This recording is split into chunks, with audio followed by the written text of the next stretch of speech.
Minal aizin wal faizin, mohon maaf lahir batin. Bagaimana lebaran kemarin? Lingkar pinggang sudah terasa melebar. Selama bersilaturahmi lebaran, BMers terperangkap dalam fokus kepada ponselnya, meski banyak saudara yang mengajak bicara. Atau ada dari kerabat kalian yang berperilaku demikian? Kalau iya, BMers masuk dalam golongan phone snubbing atau phubbing. Apa itu?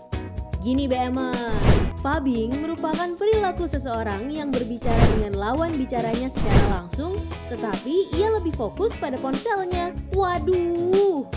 Memang ini bukan perilaku menyimpang atau bahkan vandalisme.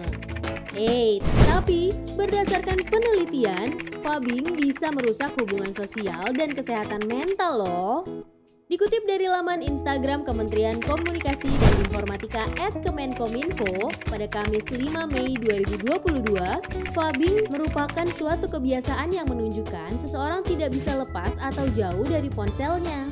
Melansir di asianparent.com, istilah phubbing sebenarnya pertama kali dibuat di Australia pada Mei 2012.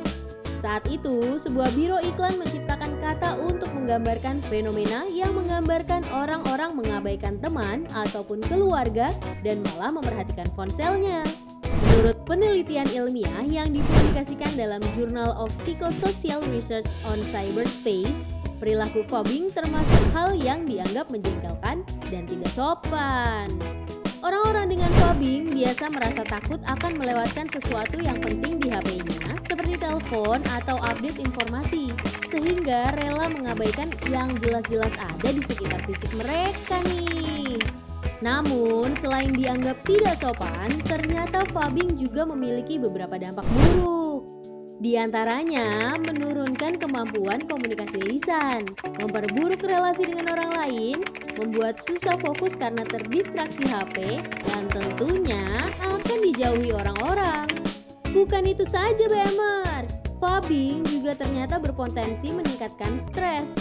Penelitian yang berjudul A Third Person Perspective on Phubbing, Observing Smartphone-Induced Social Exclusion Generates Negative Affect, Stress, and Derogatory Attitudes menemukan lebih banyak pengaruh negatif dari perilaku phubbing, salah satunya tingkat stres yang meningkat pada partisipan dalam penelitian.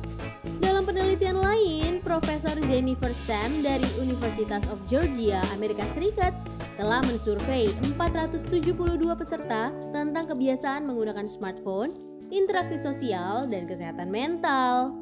Pertanyaannya dibuat menggunakan skala 1-5.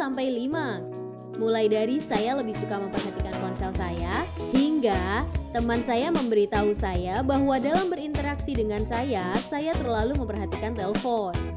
Hasilnya pun mencengangkan karena banyak yang menjawab saya lebih suka memperhatikan ponsel saya. Sementara itu, Journal of Applied Social Psychology menyebutkan bahwa phubbing dapat mempengaruhi kesehatan mental. Kalau teman kita mengabaikan dan memilih snubbing dengan HP-nya, BMers mungkin merasa ditolak, dikucilkan, dan dianggap tidak penting. Ini bisa berdampak signifikan pada kesehatan mental. Nah, itulah beberapa dampak buruk dari phubbing. Yuk BMers, mulai sekarang simpan dulu HP-nya kalau sedang berkumpul dengan keluarga dan teman dekat. Apalagi seperti di momen penting lebaran ini.